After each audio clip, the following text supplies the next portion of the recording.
Okay, welcome everyone. I see some folks trickling in right now, so I'm going to get us started. Thank you so much for joining us today for our session, Sustainable Seafood for All, Leading the Way in Equitable Access. My name is Brianna Shaughnessy. I'm a communications specialist with NOAA Fisheries Headquarters, Office of Communications. So in addition to welcoming you today, I will moderate our panel discussion today. I am joined by three panelists today: Dr. Amalia Almada of the University of Southern California Sea Grant, Linda Cornish of the Seafood Nutrition Partnership, and Kristen Gerbino of Cornell Cooperative Extension. And in a moment, I will invite our panelists to introduce themselves and talk about their excellent work. But first, just to set the stage for this seafood discussion today, U.S. seafood is responsibly fished and farmed under some of the most robust and transparent environmental standards in the world. Seafood is good for people. It is one of the best sources of nutrients that are essential for human health and well-being at every stage of life. It's also critical to providing food to a growing population and is a foundational part of the identity of many coastal communities. Seafood is also good for the economy.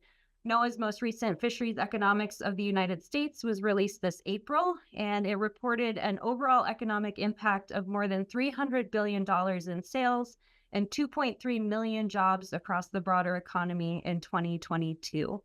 Seafood's good for the planet. Harvested and grown responsibly as it is in the United States, seafood is an environmentally friendly way to produce nutritious food.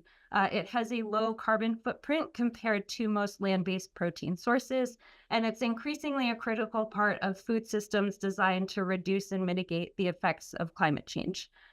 So still, what we're here to talk about today, many Americans are facing obstacles that can prevent them from incorporating recommended amounts of seafood into their diets, and that can include things like cost, accessibility, misinformation, and even uncertainty around how to cook it at home. So today I am lucky to be joined by three leaders in sustainable seafood who will discuss how they're partnering to address these various challenges within their communities and getting more seafood into our diets. So we have a very brief 45 minutes together today, and I want them to be able to share as much valuable information as they can. So for our structure today, throughout our discussion, please share any questions in the Q&A at the bottom toolbar of your Zoom screen, or you can also share them in the chat. I will monitor that and we'll address as many of your questions as possible, and then we'll try to leave some time at the end for discussion. So without further ado, I'm going to kick it over to our panelists, and I'm going to ask each panelist to just give us an introduction to themselves and the seafood partnerships that they're working on. And we'll start with Linda and then have Amalia and then Kristen. Thanks, Brianna. Hi, everybody. I'm Linda Cornish. I'm president and founder for Seafood Nutrition Partnership. We're a charitable nonprofit working at the national level to help promote the dietary guidelines to eat seafood at least twice a week. We've been working for almost 11 years to get this information out to consumers, health influencers, and also help with policy. Some of the most recent work we've done is to help increase seafood in the WIC package, and also work with our partners to increase seafood in schools. We also work on consumer campaigns called Fall in Love with Seafood with our retail partners. And what I'll discuss today is our nutrition program, Eating for Brain Health. That is a commitment with the White House on their hunger, nutrition, and health strategy. So thank you for joining us today.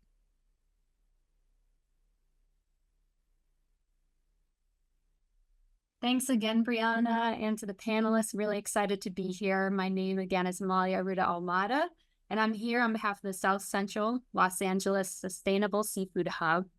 And this hub has been operating since 2020. It's been a partnership between local seafood producers, academic researchers, community-based organizations, and the University of Southern California Sea Grant Program. We're really thankful for the financial support and partnership with NOAA's National Sea Grant Office, as well as NOAA Fisheries Salt and Salt Kennedy program to do this work. And what we're about, we know that in the U.S., there are particular deficits in consumption of high-quality seafood, especially among low-income populations and communities of color. But we know that these communities hold strong cultural relationships to seafood and interest in buying high-quality seafood. So our goal as a hub is to improve equitable access to local seafood among middle and low income communities of color in Los Angeles. And our focus to start has been on South Central Los Angeles, working with community partners that are headquartered in South Central and have worked for decades with the predominantly Black and Latinx communities there around food justice. So excited to share more about what we do and the work we've done in that community. Hi, everybody. My name is Kristen Gerbino. I am a fisheries specialist with Cornell Cooperative Extension of Suffolk County's Marine Program, which is on Long Island.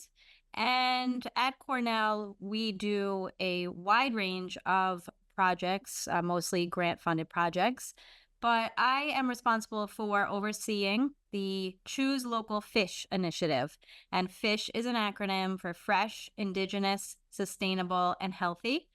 And we are trying to raise awareness and increase demand for locally harvested fish on Long Island in a number of ways that we're trying to connect to the public.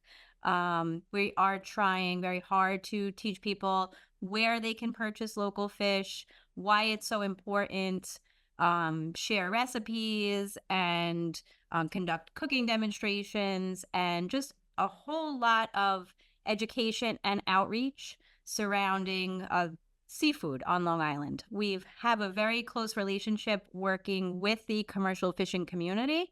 I did start out, my background is more in research, but we realized what the commercial fishing community really needed was the promotion and marketing of their fresh, delicious seafood that they are bravely, harvesting every day and that are feeding our communities. So that's where I'm at. I'm excited definitely to share a lot more about that with you throughout this panel discussion. Thank you all. And as you can see, we have some great perspectives here today, both at the community level and then at the national level. So I want to kind of key into our panelists' experiences working within their communities and ask you all, when working within your respective communities to increase this access to sustainable seafood, what kinds of information do you prioritize sharing? Have you found that certain information is really important to your community? And are there communications best practices maybe that you've found to be particularly helpful in doing so? And I'll ask Kristen to answer first, and then we'll move over to Amalia. Yes. So when I started talking with people about local seafood, I just realized how little information they had, or actually just how little they thought about seafood, especially compared to other terrestrial-based protein. Seafood is not always what was chosen, but I try to change that in as many ways as I can. I try to do that by dispelling any misconceptions or myths that people have surrounding seafood, whether that is it's expensive, they don't know how to cook it at home. There's a lot of, misconceptions. So just in our education and outreach, I feel like I'm kind of breaking down all of those barriers. Any reason that somebody tells me that they don't choose seafood, I try to come up with a reason. And one of the ways that I found we've most successfully done that is not only talking to people about the many benefits, right? There's so many benefits to when choosing local seafood, specifically, supporting our local economy, our local fishing community. Like you said, domestic seafood is highly sustainable. There's so many health benefits, and there's benefits to the environment since it does not have to travel as far to get to your plate. And just, compared to some of the land-based protein, there are a lot of benefits to seafood. So talking through all of those things makes a light bulb go off in people's head. But then really the clincher that I find is we are doing a lot of cooking demonstrations and tastings, partnering with the seafood vendor at farmers markets, and really showing people how easy it is to cook fish at home and then have them taste it, right? So it's really the clincher. They say, oh yes, I actually do really like that. Or, a lot of people just say in general, I don't like seafood. And that's chances are you haven't had it fresh, delicious, well prepared. So I really find that our cooking demos and tasting events really kind of seal the deal with getting people to realize how much they do enjoy seafood. Thanks, Kristen. And so we just heard from the East Coast, and we're going to go over to the West Coast with Amalia. Do you see any similarities there, or can you share a bit about your communities? Yeah, definitely a lot of similarities. I think, like Kristen mentioned, the seeing, the tasting is so important. The quality too, to show what local seafood is really about. And I think Kristen expressed this too, but in our work in South Central, I think it's really, or anywhere, I think it's important to think about having a conversation around seafood, right? This isn't just one way dissemination.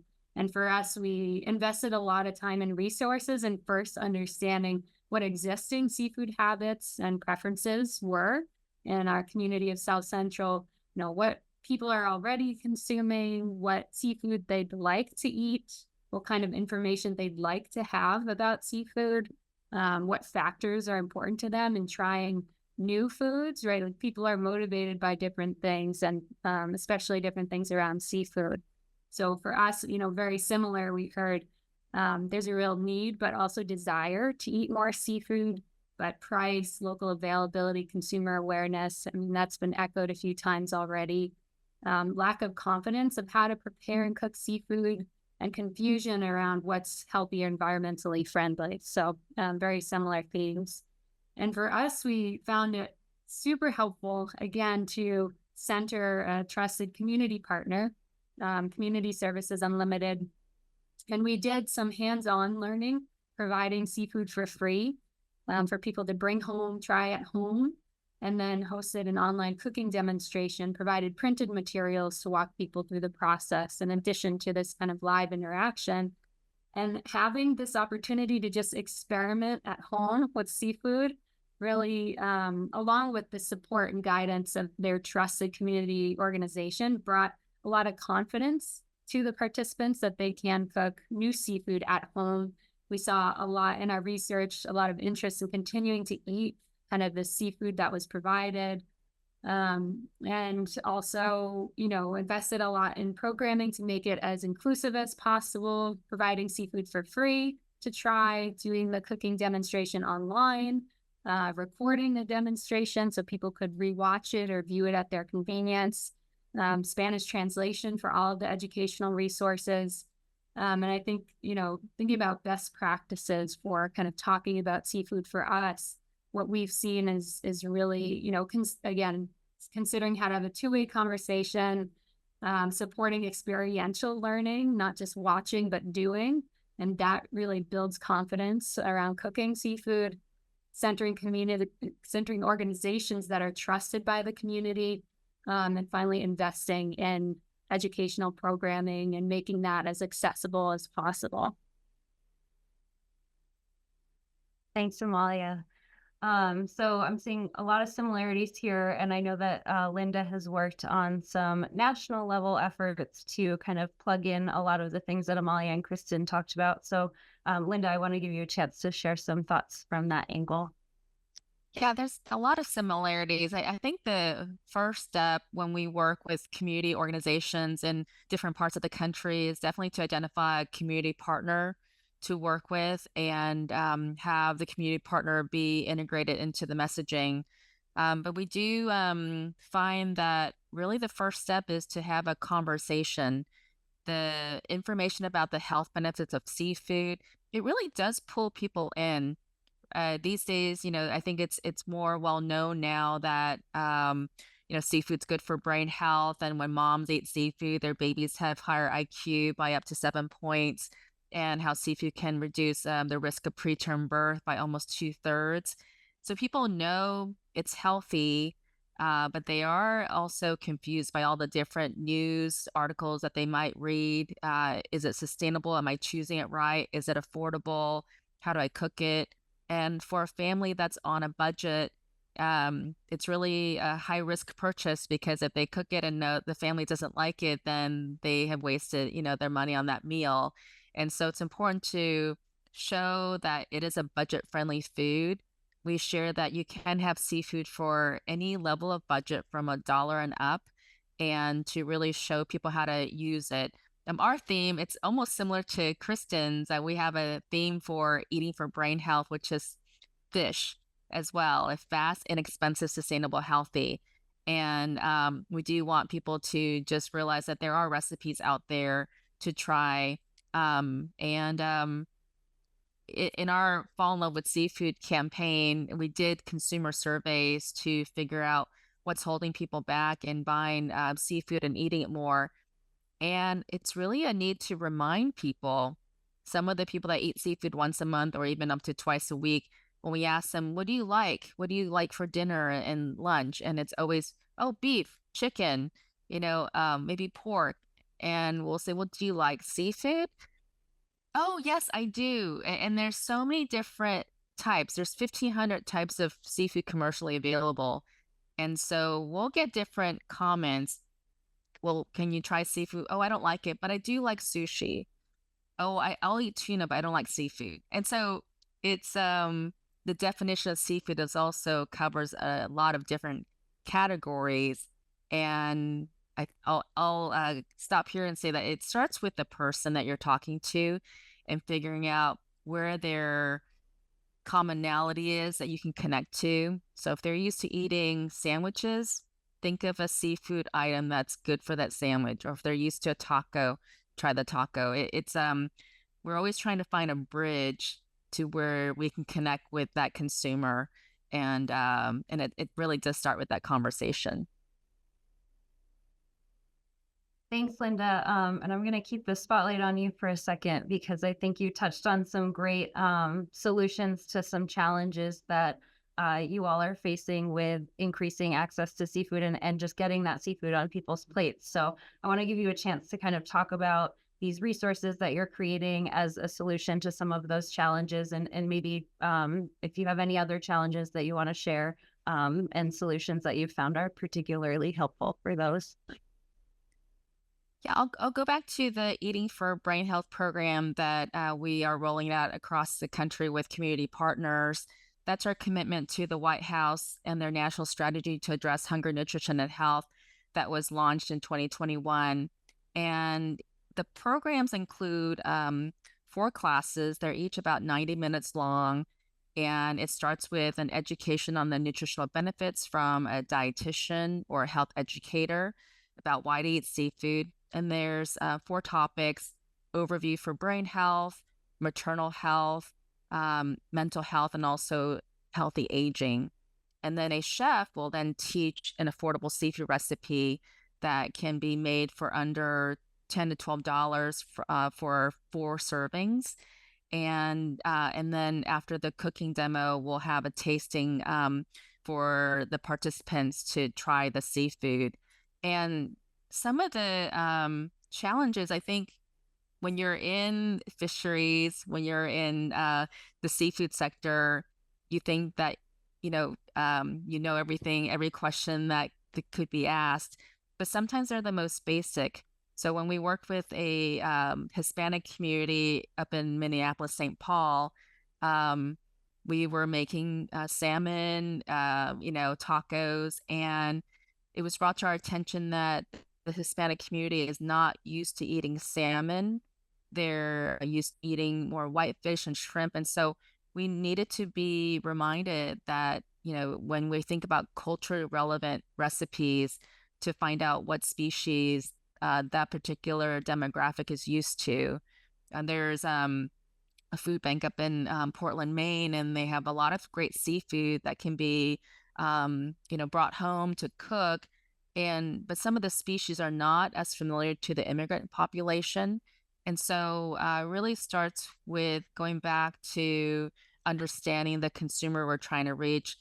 Their income level, demographic, what they're used to cooking, what equipment they have at home. Some of the communities that we work with, I think, we are accustomed to different cooking, equipment, the stove, the oven, the toaster oven, but some of the participants might only have a hot plate. And so we need to understand what equipment that they have access to at home. And so it is really rewarding work to really dive into the resources that the community that we're trying to reach, and figure out how to make that connection so that they can have access to the seafood. And I'll share a quote from Dr. Tom Brenner, the chair of our Science Council. He says that equity and equality comes together when the moms and babies have a really great start with the adequate nutrition that's needed for the brain. And that gives a good foundation for their lifelong learning and success. And seafood's such a big part of that. And so we really need to find a way to have that conversation with our community to include seafood, because that is really important for equity and equality. Thank you, Linda. Really important work. And Amalia, I think you also kind of dabbled in that realm of figuring out recipes that work for the community and sources that work for the community, as has Kristen. But Amalia, I want to give you a chance to chime in with any similar or different thoughts that you may have about challenges and solutions. Yeah, no, I mean, thank you for your remarks, Linda. A lot of really important points that came through there. I don't want to duplicate, but I agree completely on kind of understanding who you're talking to, what's available.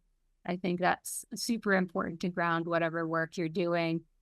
A little bit different, but I think a theme that has come throughout is this misperception around seafood, like how expensive it is. In our community, we hear a lot about sustainable seafood being a luxury item. So thinking about kind of how we can explain where that might be true and where that's not true. And I think a lot of the successes that I'm really encouraged about are kind of efforts like Linda and Kristen to kind of showcase where that's not true, of using underutilized species that are really high quality and more affordable and really tasty. There are groups like Fishadelphia out of Philly that are building in more flexibility around pricing and payments to encourage consumers to use SNAP and food stamps for seafood, or even really innovative things like sliding scale pricing, so higher income consumers pitch in more so others can pay a bit less. I think community-supported fisheries as a whole have really accelerated interest and access to local seafood. Our effort, the Seafood Hub, tries to extend on kind of the CSF model. So beyond just a traditional consumer-producer relationship, we're trying to engage what we call intermediary consumers. So restaurants, retailers, community-based organizations that can absorb some of the costs that producers often have to take on themselves around consumer education. Hi, Harmony. Thanks for being here.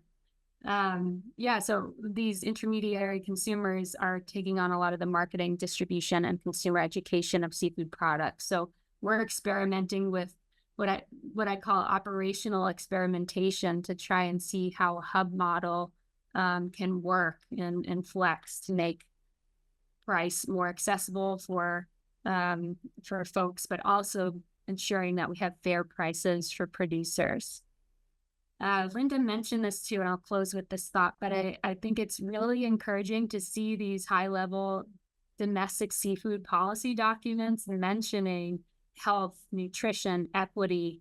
That wasn't always the case. We really saw a disconnect between aquaculture and fishery policies with health policy documents, right? So there was really a focus of health policy on access and availability, and domestic seafood policy on production, and those policies weren't always cross-talking, but it really seems to be changing. So having this mix of kind of top-down guidance documents, as well as these hyper-local efforts like South Central Seafood Hub, Fishadelphia, Linda and Kristen's work, I think are really exciting successes to move us forward.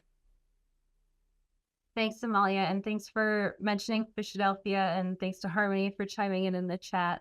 And I did want to plug for them, Dr. Talia Young will be speaking tomorrow at 3 o'clock during the Margaret Davidson Visionaries talk, if anyone is interested in hearing more about Fishadelphia. And Kristen, to round it all out, I would love to hear from your perspective what you've seen in terms of solutions and challenges. Okay, yep. You guys have mentioned a lot of the challenges that I'm encountering in my work and that I see all the time.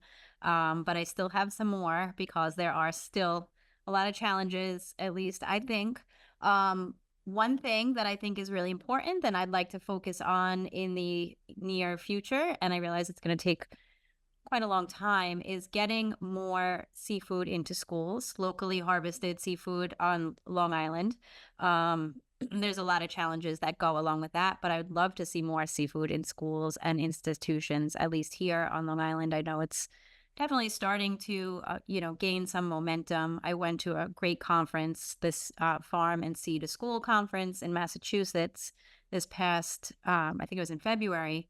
So it was great to see that really taking off. But I feel like I would love, especially because of Linda, your work and how important it is for young people to be eating seafood for brain health. I think that's really important and a big challenge. There's a lot of culinary challenges, I feel, sort of like I'm talking about like trying to get more locally harvested seafood into a lot of our restaurants. And there's, you would think on an island that all of the seafood or so much of the seafood that you ate would be harvested from local waters. Yet that is not the case at all on Long Island, which is unfortunate. So really trying to get restaurants to celebrate and, utilize more local fish has been a big challenge. And one of the reasons is because of the seasonality of different species and just the fact of the culinary education. A lot of restaurants don't have somebody, a chef that knows how to, work with whole fish and fillet fish. So I feel like that's one of the challenges that I've kind of partnered with American Culinary Federation to start some dialogue and education around that wherever I can. We touched on some of the other things, but definitely, consumer comfort level with utilizing seafood, locally harvested seafood. We did come up with during COVID a series of cooking demonstration videos that we have on our website. It's at localfish.org, but to really get people comfortable cooking fish in their own kitchens, that was really important. And we talked about the affordability. And in that case, we always try to make some suggestions as far as some underutilized fish that people can use on Long Island. That's, we have porgies are relatively inexpensive, sea robins, even monkfish, skates, dogfish. There's a lot that people can choose that definitely the price is lower, except occasionally I have all these great ideas of how to cook these fish, but sometimes they're not so easy to get just because there's no market. So it's, we have to work on developing the market and then increasing demand. So there's a lot of challenges with that. And then one way that I'm trying to, increase the value in people's mind about local seafood is through our Meet the Fishermen That Feed You marketing campaign. So we're really trying to connect people while I'm doing cooking demonstrations at farmers markets and partnered with a fish vendor. I'm just kind of starting, but I'll be creating these big posters that show the fishermen that harvested the fish, the boat, a little bit about the gear, and then the fish and the recipe to go along with it to, increase that value for people. People do want to know where their food came from. And I think on Long Island, a fish is a protein source. It's not that hard to really figure out where it came from. So people want to know that information. And then once you do know that information, where your fish came from, who's harvesting it, you feel a little bit better about maybe paying a little bit more because you're invested in it and you see the real value in it. So yes, seafood can be expensive, but if you are valuing it and appreciating it, I think that kind of helps you, fork out that $20 a pound or so. So those are just a few ways that we are, making seafood accessible. Also, we are partnering with some of our Latino community members and doing cooking demonstrations and videos geared towards that population and doing a lot of translation of our recipes into Spanish. and realizing that there are a lot of other, ethnic groups really do appreciate seafood more and have some great ideas as far as recipes. So we definitely want to highlight those communities and recipes where we can. So there's a lot to do. There's a lot of challenges, but everywhere there's a challenge, I try to find a solution, as obviously you guys are all doing as well. So I think, we'll be able to make some real progress and, continue to increase the demand and market for a lot of different seafood species.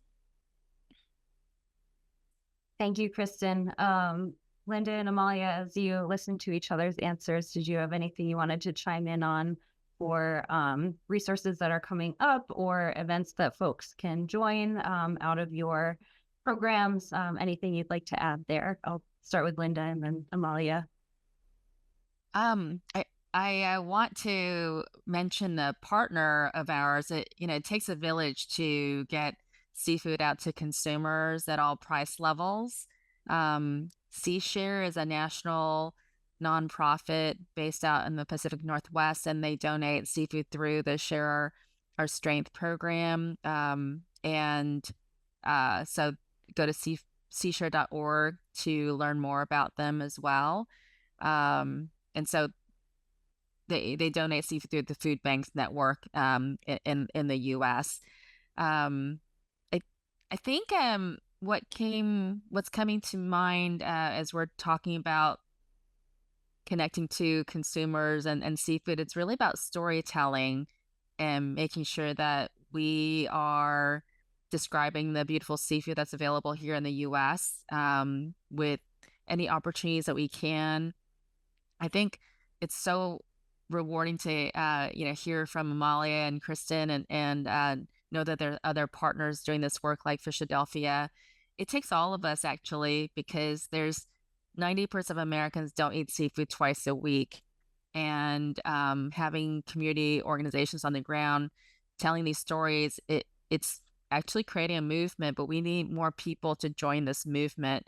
And it's as simple as talking to your neighbor and finding out, if they cook seafood.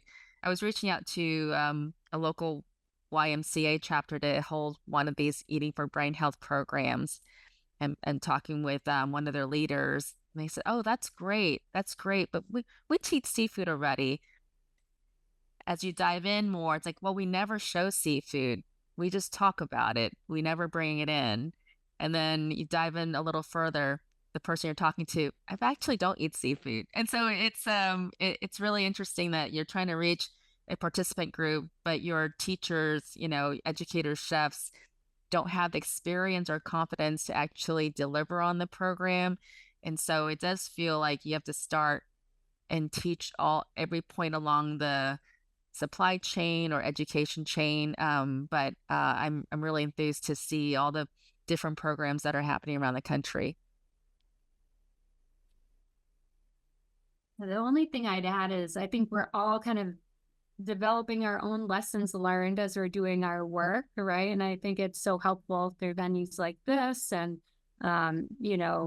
videos, publications, whatever, community of practice to try and not have to keep reinventing the wheel, right? There's always going to be some local community context that we need to kind of understand, but a lot of lessons that I think could be transferred. So with that, the South Central Seafood Hub, we really welcome conversation around what we're doing, what we're trying to learn, what we hope to learn from other groups. So I just welcome you all to reach out. We've done some larger scale like seafood festivals and learned a lot from doing that. Thank you, Brianna.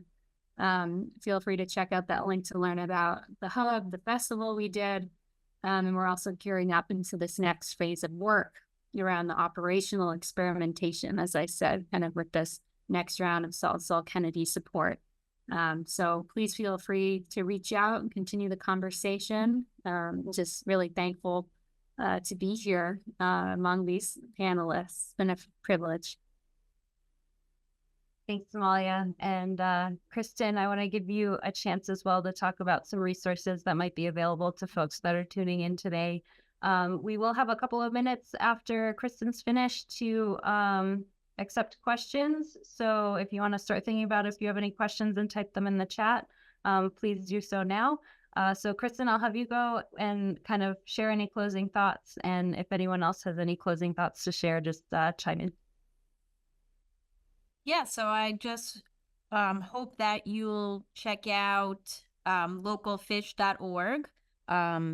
There are a lot of resources, recipes that can be used, not just for fish that are available on Long Island, but that can be used for fish, whatever you might be eating. I know that our project is focused on local seafood, but I do always encourage people, like, if you're, it's great to be choosing seafood, and even, especially domestically harvested seafood, because it is, highly sustainable, and very strict regulations are in place to make sure that it is. So, I don't mean to be, speaking only about local seafood on Long Island. I love, experiencing seafood wherever I go. I do just hope that people, it's interesting. I find that people always seem to want something exotic, when I feel like, close to home, we have all of these great fish around us. So I always encourage people, find out what fish are, local to your region, wherever you might be, and ask questions, right? So if they don't have what you're looking for, or you don't understand something, or you want to know more about whatever it might be. I have people ask me so many really interesting questions that I never think about, that really just gives me something to talk to about with the next person. And so just always ask questions. If you don't see whatever seafood you might be looking for, ask for it.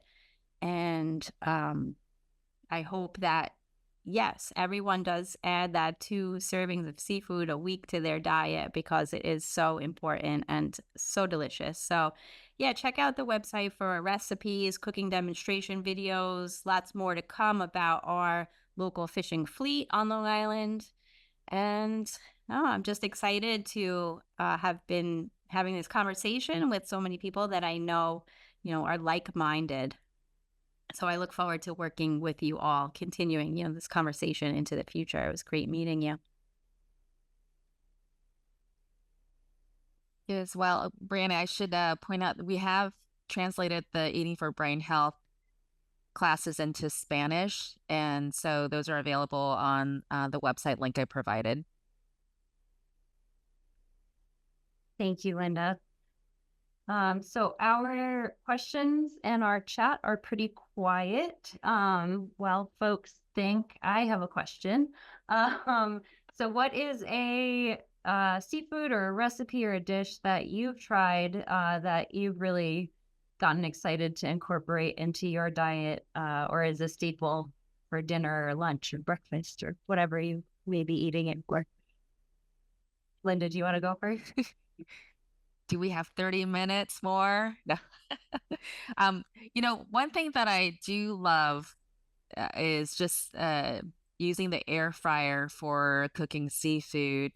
And it's really brought a new dimension to my cooking. And so salmon works really great. A fillet of salmon with a nice dry rub at 400 degrees, for 12 minutes at an air fryer is great. The other day, I tried one of our air fryer catfish recipes, because we have a local catfish here, and it was delicious. And so sometimes it's trying a new tool that will up your culinary game with seafood. Thanks, Linda. And we do have a question that is geared towards Kristen and Amalia. So as you answer these questions, maybe share the seafood that you like. So the question is from Harmony. It's, how do your organizations manage or plan to manage seafood processing, like cleaning and filleting? And Kristen, I see you're off mute, so I'll let you go. And then Amalia, you can take over when she's finished. Yeah, that's a great question. And on Long Island, we don't have nearly enough seafood processing. We definitely have a need for more. And so much of the seafood that's harvested on Long Island gets shipped into Fulton Fish Market, and then from there gets distributed and often comes back to Long Island. So it's kind of going all around the mulberry bush. because Fulton Fish Market is, has been basically the hub for most of our seafood. So if we had more processing facilities closer to where our fish are harvested, it probably wouldn't have to travel as much. But right now, we are hoping to work on some feasibility studies for seafood on Long Island and increase that processing capabilities, because even a lot of our infrastructure and our local ports is suffering, and we really could use to elevate that industry. So but my favorite seafood recipe, yes, do you have a lot of time? Because there's so many different ones that I love, but probably something that I could eat every day of my life. And if it was the only thing I ate for the rest of my life, it would be ceviche. With really could be made with so many different types of fish, as long as it's, super fresh. Probably, I mean, black sea bass ceviche is probably one of my favorites. I'll be cooking that at demo on Friday, because that's one of the challenges. People don't often like to cook seafood in their house, is something that I'm finding. Or even it's a nice summer recipe. You don't have to, cook on the stove or grill, or, it's hot. So ceviche is probably one of my favorites. All right, let's see if I can link all of these together, because out of response to harmony, so a lot of our work so far has been really focused on mussels and prawns. And so that's a very different kind of cleaning situation than with fish, although we're venturing into that world slowly but surely. But that's still been a challenge, right? Like mussels, and explaining when it's okay to be open and when it's not okay to be open, right? What is safe to eat has its own kind of educational challenges.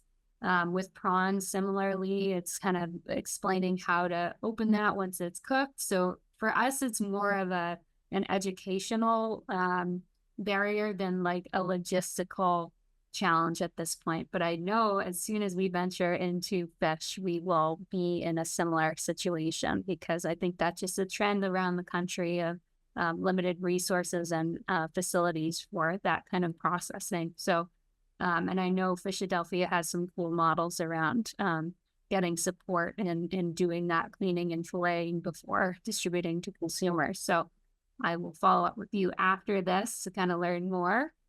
But in that vein, I mean, we have an amazing local mussel farm, Santa Barbara Mariculture. Holdfast Aquaculture grows the seed for them. It's the first seed to plate pipeline in Southern California for aquaculture. And we have kind of partnered to kind of get the seed from Holdfast out to Santa Barbara Mariculture and back to LA to get those mussels. And one of the most sustainable seafood on the planet, and delicious too. Even just very simple, steaming of the mussels with some herbs is really delicious. I'll close with that. Thank you, Amalia. And we are up against time. I just want to say thank you so much to our panelists. It's been wonderful to hear about your projects today, and I hope that folks will be able to go over to the links and find their resources that they've created for you all to use. And if anything, I hope folks are now ready for their next meal. I know that I'm very hungry. I'm here in Boston and ready to go get dinner. So thank you so much, and enjoy the rest of your afternoons and evenings. Thank you so much. It was great being a part of the panel. Thank you. Thanks, Brianna, for hosting and moderating. It's always fun to talk about seafood.